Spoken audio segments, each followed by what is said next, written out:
नमस्कार. आज गगनबावडा तालुक्यातील तिसंगी जिल्हा परिषद मतदारसंघातील तिसंगी पंचायत समिती या गणातील आपले या गगनबावडा तालुक्यामध्ये 24 तास जनसेवेचा व्रत घेऊन जे रस्त्यावरती असणारा जनसेवक म्हणून ज्यांची ओळख आहे ते काँग्रेस पक्षाचे अधिकृत उमेदवार अमर कांबळे यांच्याशी आज आपण बातचीत करणार आहोत. नमस्कार. नमस्कार. आपली ओळख करून द्यावी. तुमचा नमस्कार सर्वांसाठी. माझं नाव अमर केशव कांबळे.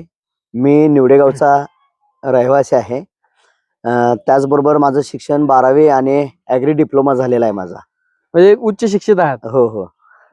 म्हणजे डॉक्टर बाबासाहेब आंबेडकरांनी शिका, संघटित व्हा, संघर्ष करा हा जो नियम सर्वांच्यासाठी लागू केला, जे संविधानाचे शिल्पकार आहेत, शिक्षणाच्या जीवावरती शिक्षण घेतलं म्हणजे नोकरी केली म्हणजे झालं नाही, परंतु त्या शिक्षणाचा उपयोग या गगनबावडा तालुक्यासाठी सर्वसामान्य लोकांसाठी व्हावा एक मनात अपेक्षा बाळगून हा माणूस रस्त्यावर 24 तास सर्वसामान्यांच्यासाठी लढाई करतोय. याचा खूप अभिमान आहे. आज तुम्ही शिक्षण तुमचं एवढं उच्च शिक्षित आहात, मग ह्या प्रवासात यायचं कारण काय?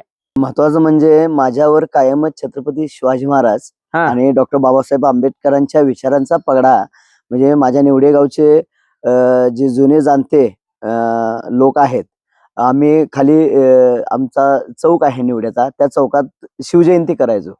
आणि भालेकर भाऊ म्हणून, संभाजी भाऊ म्हणून या तालुक्याला ओळख होती की शिवजयंती कुठं करायची तर निवड्याच्या पेठेत करावे.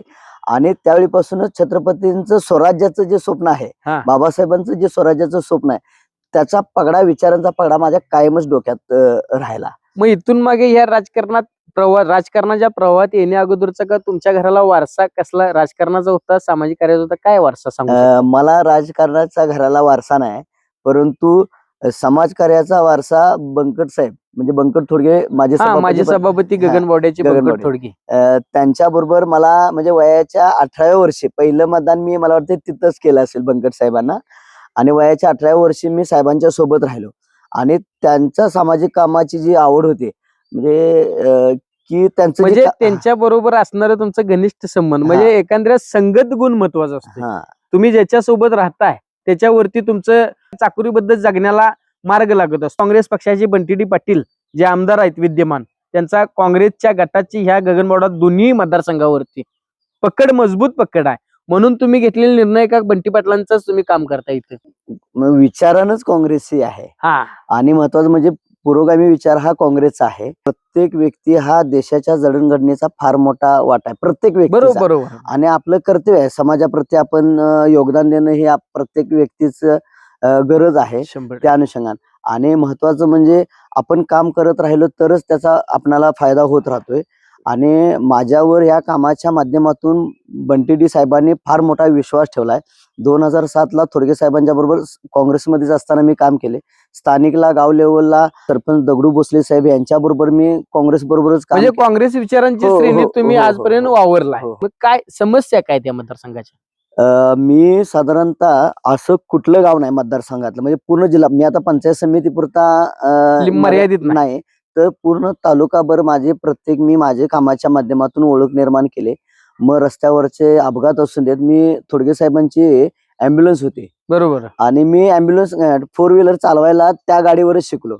मग ज्यावेळी कुठेतरी अपघात झाला की पहिला फोन मला यायचा, कारण की त्यावेळी आता 108 आता रुग्णवाहिका झाली, पण त्यावेळी थोडगे साहेबांनी आपल्या भागातील लोकांची समस्या जाणून, म्हणजे एखादी डेड बॉडी जरी आणायची झाली तरी एवढा खर्च लागायचा कोल्हापूरहून इकडे आणायला.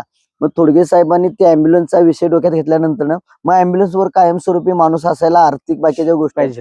आणि खुळापणा जो असतोय, सामाजिक कामाचा वेळ जो असतोय ठरलेल्या वेळेत, म्हणजे ठराविक वय असते 17 ते 24 वयात, ह्या आपण जो तरुण जो निर्णय घेतो त्याच्यावर अवलंबून असते. तर मला त्यावेळी वेळच लागल्यासारखं होतं की मी बंकर साहेबांच्या बरोबर 24 आवर्स, म्हणजे 24 तास, मग ऍक्सिडेंट असून दे, सुख असून दे, दुःख असून दे, तुम्ही या बंकर दोडगेंच्या माध्यमातून तुम्ही आजपर्यंत या समाजकारणात घडला. त्या निमित्तानं आज विजन काय तुमचं असणार आहे?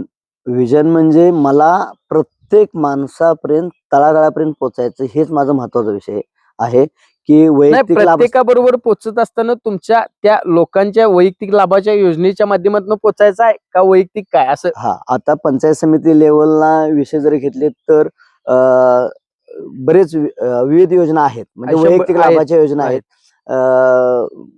शिलाई मशीन असेल, घरकुल असतील, रोजगार हमीच्या माध्यमातून लोकांना जास्तीत जास्त या मतदारसंघात जास्तीत जास्त कसा निधी घेता येईल, आणता येईल. मी ग्रामपंचायतीला सदस्य पण होतो हा, आणि तुम्ही थोडक्यात- ग्रामपंचायत हा. सदस्य असल्यामुळे तुम्हाला हो, हो, या हो. म्हणजे प्रशासकीय हो. योजनेची माहिती आहे. त्या अनुभवाच्या शिदुरीवरती आज गगनबावडा तालुक्यातील पंचायत समितीच्या निमित्तानं प्रत्येकाच्या सुखदुःखात, प्रत्येकाची अडीअडचणी यांना प्रामुख्यानं माहिती आहेत.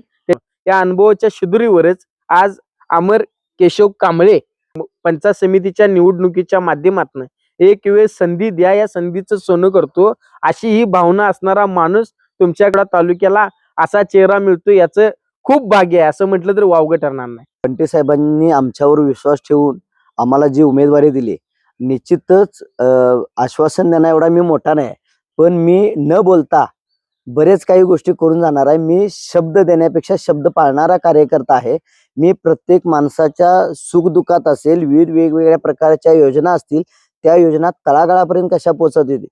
गगनबावडा तालुक्यातील गावगाड्यातील लोकांना, मतदार राजाला काय आवाहन करू शकताय आमच्या MR न्यूजच्या माध्यमातून? गगनबावडा हा साहेबांचा बालेकिल्लाच आहे. साहेबांनी विकासाच्या माध्यमातून, कारखान्याच्या माध्यमातून एवढं मोठं जाळं निर्माण केलंय की गगनबावडा म्हटलं की दुर्गम असा विषय असायचा, बरोबर, पण आता साहेबांच्या माध्यमातून प्रत्येक घरात रोजगार उपलब्ध झालाय. नक्की. हा, त्याचबरोबर विलास पाटील साहेबांच्या माध्यमातून सुद्धा रोजगार निर्मिती झालेलीच आहे. गगनबावडा तालुक्याचा अभ्यास घेतला तर लाकूड, ऊस, मुळी हा, यातच माणूस अडकून होता, परंतु काँग्रेसचे आमदार बंटी पाटील असतील, त्याचबरोबर या कोल्हापूर जिल्हा बहुउद्देशीय सेवा संस्थेच्या माध्यमातून विलास पाटील असतील, यांच्या या कामामुळे सामान्य लोकांच्या हाताला काम मिळते असं प्रामुख्यानं तुमचं म्हणणं आहे. मग आज आव्हान काय करू शकताय? नमस्कार, माझं नाव मी पुन्हा सांगतोय. मी अमर केशव कांबळे, जिल्हा परिषद तिसंगी मतदारसंघातून, तिसंगी पंचायत समिती गणातून उमेदवार आहे. मी जनतेला या माध्यमातून आवाहन करतोय की मी तुम्हाला 24 आवर्स म्हणजे 24 तास अवेलेबल होणारा कार्यकर्ता म्हणून मी तुमच्या समोर येतोय. इलेक्शनच्या प्रचाराच्या गडबडीत मी कोणापर्यंत पोहोचलो नसेल किंवा अनावधानान भेटायचं राहून गेलं असेल, तर मी सर्वांना, सर्व मतदार बंधू आणि भगिनींना एक विनंती करतोय की माझ्यासारख्या सामान्य कार्यकर्त्याला पाठबळ देण्याचं काम आता तुमचं आहे. मी एक माझं छोटंसं स्वतःचं चारोळी व्यक्त करतोय की जिथं जिथं गरज भासेल तिथं मला बोलवून घ्या. मी तुमच्या उपकारात आहे याची मला जाणीव करून द्या. आपलं बहुमोल मतदान हात या चिन्हाला देऊन माझ्यासारख्या सामान्य कार्यकर्त्याला, त्याचबरोबर आमच्या काँग्रेसच्या जिल्हा परिषद उमेदवार आहेत सोनाली पाटील ताई, त्यांना, त्याचबरोबर छायाप्रकाश देसाई याही पंचायत समिती आसंडोली गणातून उभा आहेत, त्यांनाही बळ द्या. येत्या 7 तारखेला माझं हात चिन्ह आहे आणि हात चिन्हासमोरील बटन दाबा आणि माझ्यासारख्या सामान्य कार्यकर्त्याला या पंचायत समितीच्या सभागृहात अभिमानानं बोलू द्या. तुमचं 24 तास प्रश्न माझ्यासारखा कार्यकर्ता मांडणार, एक वेळ संधी द्या, संधीचं सोनं करणार अशी भावनिक साथ घालणारा अमर केशव कांबळे यांना खरंच या गगनबावडा तालुक्यातील सर्वसामान्य जनतेनं भरभरून प्रतिसाद द्यावा, अशीच आमच्या MR न्यूजच्या वतीनं आपणास विनंती. धन्यवाद, मनापासून धन्यवाद. अशाच आमच्या नवनवीन व्हिडिओसाठी आमच्या MR न्यूजला सबस्क्राईब करून लाईक करा आणि आमचे व्हिडिओ नक्की शेअर करा. धन्यवाद.